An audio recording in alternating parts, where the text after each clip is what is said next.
మాట్లాడితే ఏముంది? Yeah sir P4 బాబు drive ఒత్తిడి వద్దని హితవు. P4 దీని మీద కొన్ని రోజుల కిందట మనం చర్చించాము. టీచర్లను వాళ్ళను చేస్తున్నారు. ఆ తర్వాత కమిషనర్ కూడా, సాలూరు మున్సిపల్ కమిషనర్ కూడా వాళ్ళ సచివాలయ సిబ్బందికి ఇచ్చారు. అవన్నీ అది 19వ తారీఖు నుంచి మొదలవుతుందని చంద్రబాబు నాయుడు ప్రకటిస్తున్నారు.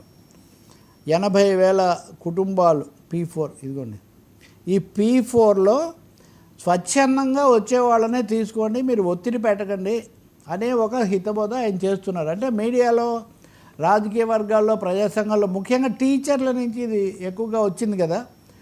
ఒక పారిశుద్ధ్య కార్మికురాలు ఆమె వ్యక్తిగతంగా సహాయం చేశారు, చాలా ఆదర్శం. ఇలా అందరూ కూడా, అంటే డబ్బు ఉన్నవాళ్ళే అని కాదు, ఆమె పేరు పల్లెకుంట హేమలత. ఆమె తను పారిశుద్ధ్య కార్మికురాలు అయినప్పటికీ ఈ P4లో తను కూడా సహాయం చేస్తానని ముందుకు వచ్చారట.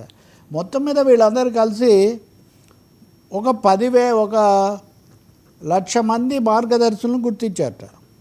9,37,000 బంగారు కుటుంబాలు. బంగారు కుటుంబాలు అంటే బీద కుటుంబాలు, నిజానికి పేరు బంగారు అని తప్ప, వీళ్లకు వాళ్ళు సాయం చేస్తారు అని. దాన ధర్మాలు, సంక్షేమాలు ఎప్పుడు ఉన్నాయి. మరి దీన్ని ప్రభుత్వ పరంగా కలెక్టర్ల దగ్గర నుంచి సిబ్బంది వరకు చేసి ఇవన్నీ చేస్తాం అంటున్నారు. ఈ 1,00,000కు పైబడినటువంటి ఈ దాతలు, మార్గదర్శులు ఎంతమందికి ఇస్తారు అన్నదైతే మనకు తెలియదు. చంద్రబాబు నిన్న సమావేశంలో మటుకు విమర్శలకు అవకాశం ఇవ్వకండి. గతంలో నేను జన్మభూమి శ్రమదానం లాంటివి చేసినప్పుడు కూడా ఇలాగే విమర్శలు వస్తుంటాయి, మనం వీటిని ఖాతరు చేయకూడదు, కానీ ఎవరిని ఒత్తిడి పెట్టకండి అని. కానీ అది కుదరదు. అది ఎందుకంటే వర్మకి పని అప్పగించి వర్మను రేపు సాయంత్రానికి కానివ్వాలంటే మీరు తప్పకుండా ఏదో ఒక విధంగా మీ కింద వాళ్ళకు, మీ టీంకు మీరు ఒత్తిడి పెట్టడం స్టార్ట్ చేస్తారు.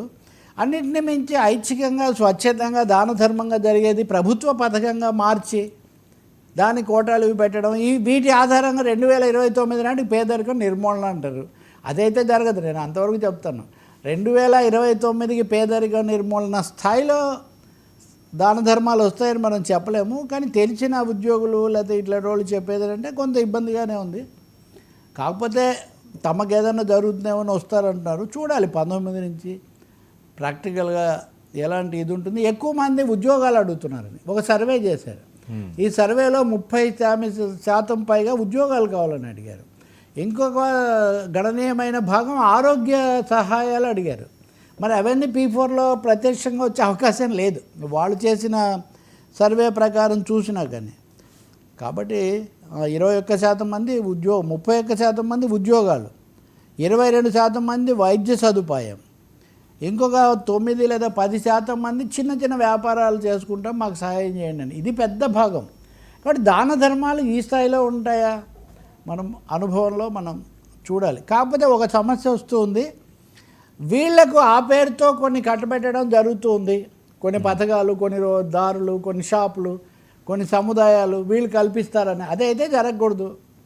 సహాయం చేసేంత వరకు చేయమనండి. కానీ P4 అనే పేరుతో ప్రైవేటు వ్యక్తులకు వీళ్ళేదో సహాయం చేస్తారన్న పేరుతో వీళ్ళ కోసం వాళ్ళకి సహాయం చేయకుండా చూడాల్సిన అవసరం మాత్రం ఉంది.